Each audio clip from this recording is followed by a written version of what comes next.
I really need to shave, but my son says this is the time of year where I shouldn't, and I should, for the first time in my life, try and grow a goatee. He's crazy.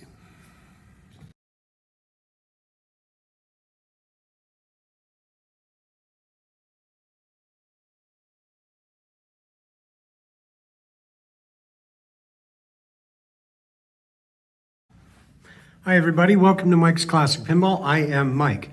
So I put out a video yesterday and I was going through reading some of the comment. I've only had one so far.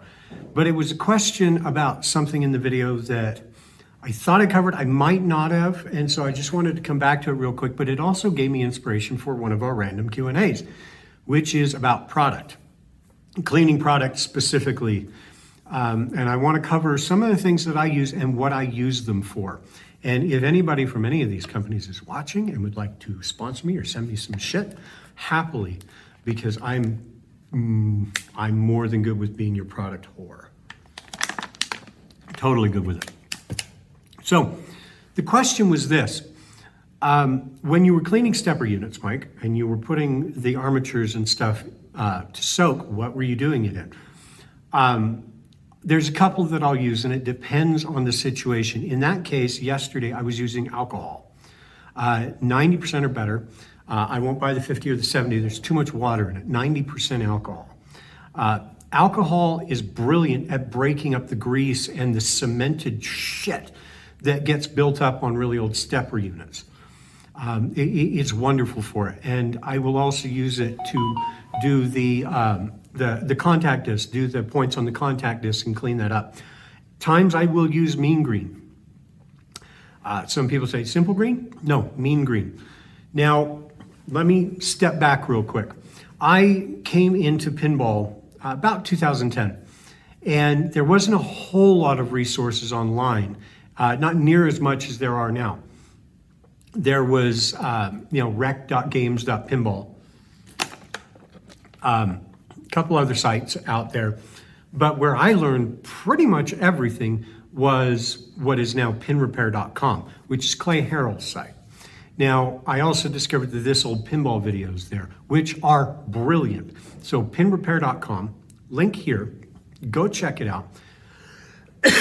It is an incredible amount of information that he has given to the world, and I thank him very much for all of the work he put into that and into the This Old Pinball videos, because they were amazing. Clay, you're a rock star, so thank you.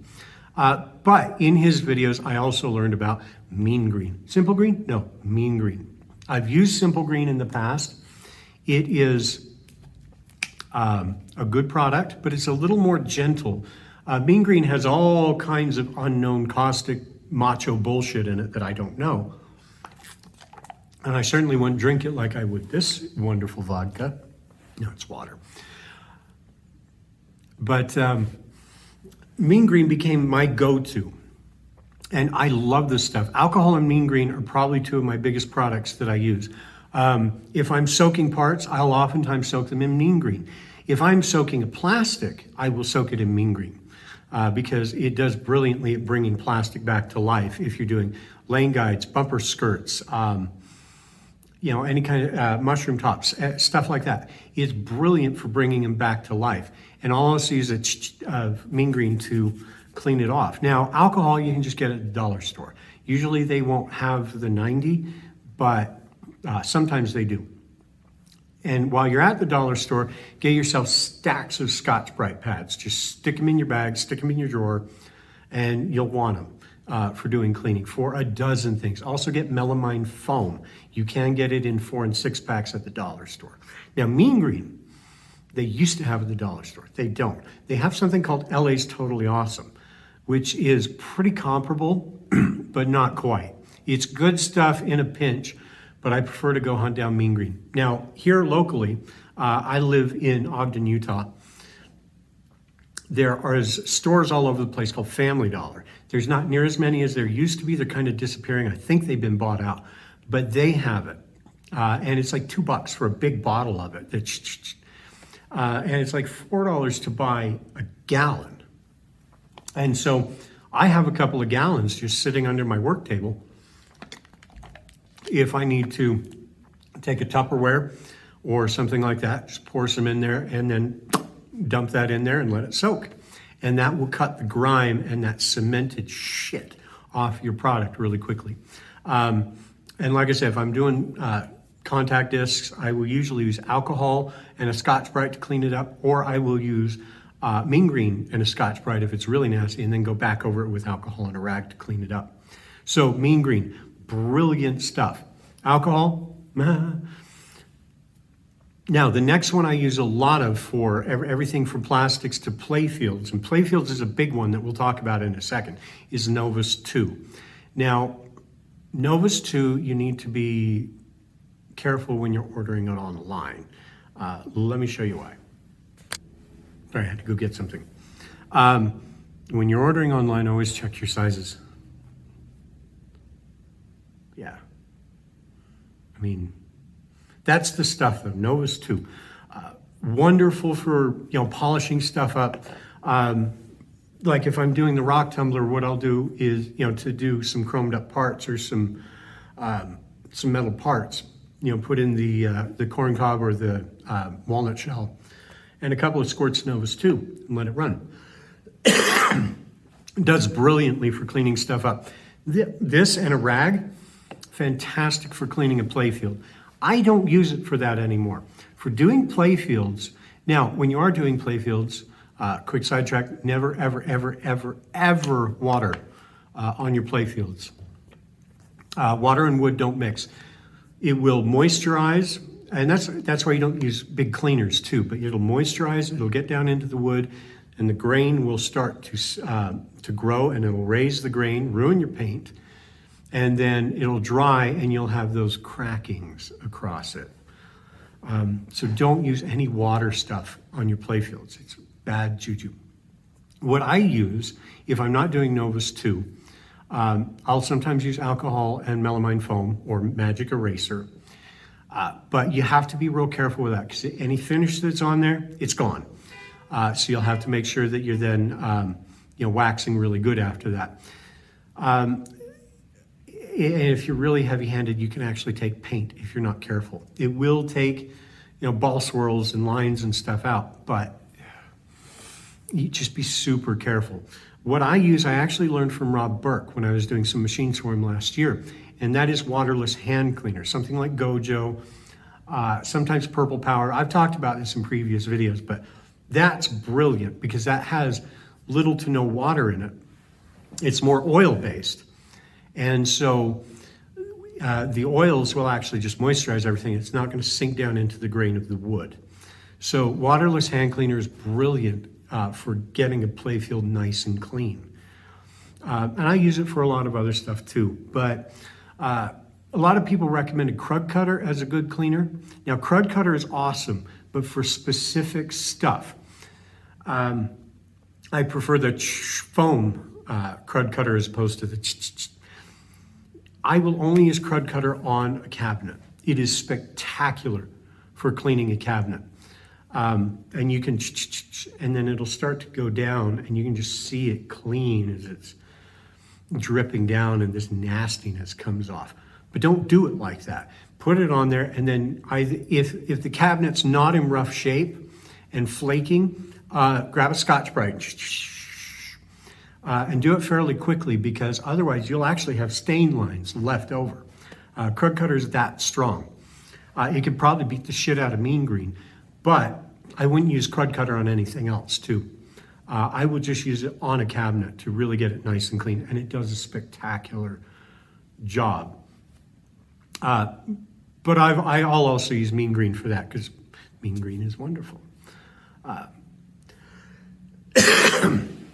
Other stuff that I'll use if I'm doing a polishing of metal on the sides or something like that, or if I'm polishing up coin door or something like that, I'll use Brasso, and I will use a brass brush as well. Now, brass brush for cleaning up metal parts is better than, well, never use steel wool on any parts of a game. It's a bad idea. But it's better than a steel brush because a steel brush or a wire brush like that will scratch. A brass brush or brass wool won't scratch. So much better. Now, if I'm doing legs, CLR, sometimes I'll just use vinegar. My friend Larry built me one of those big things. You pour some vinegar in, put your legs in there, and a couple days later, take them out, and they're beautiful. Polish them off from there. But if I'm not feeling saucy enough to do that, I'll just with some CLR. Now, don't get CLR on your rags. Or have a specific rag for it. It'll ruin your rags. Now, I'm going to mention this real quick for the benefit of my wife. I went to the auto store and I bought a big thing of red rags for my shop for all my cleaning. Hers are blue, mine are red. Do that, it'll save you some heartache. Where the hell are my rags? I've got mine, you've got yours, I have no blue ones. So there. So, but CLR will ruin your rags. Vinegar is great for taking off rust on stuff as well. Now, I was working on a game, and this is where Crud Cutter came in beautifully too. I was working on a game for Rob last year, Chicago Coin Festival. And this thing was nasty. This was nasty. It looked, when I got the game, like somebody had put stain over the side of the paint on the cabinet. I'm saying, why the fuck would they do that? It wasn't, it was tobacco smoke. Wonderful, lovely tobacco smoke. Now, I'm not gonna sit and rag on smokers. I smoked for 20 plus years. I quit full bore about 3-something years ago. And I haven't had a cigarette since. But this was just nasty. And so the paint underneath was actually really nice. I'll show you a picture of how it looked. But it was just brown, almost like it had been stained or painted even. But some Crud Cutter, Scotch Brite, and a little elbow grease got it all off. It ended up looking beautiful. There's one other quick tip I wanted to interject in here with real quick that I've forgotten about. And it's something that I actually learned initially from one of Clay's videos and forgot about. I was very recently on vacation in Idaho. Idaho, why would you go to Pocatello, Idaho for your vacation? Well, because it has the Museum of Clean in it. Don Aslet's Museum of Clean. I didn't plan that vacation.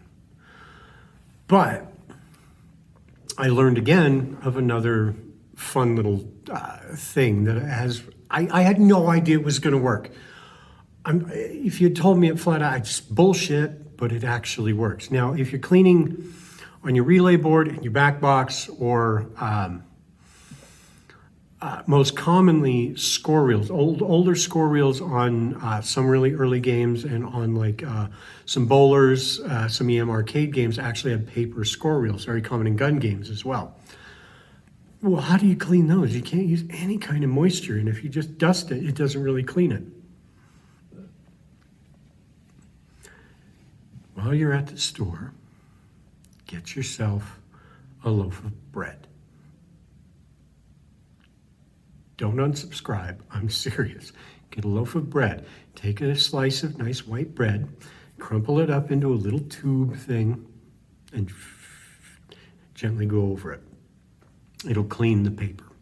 It won't be perfect, but it will get a lot of the crap and the dirt off of it. I don't know why that works. If somebody wants to explain the science of why baked goods clean paper, who the fuck would have known that?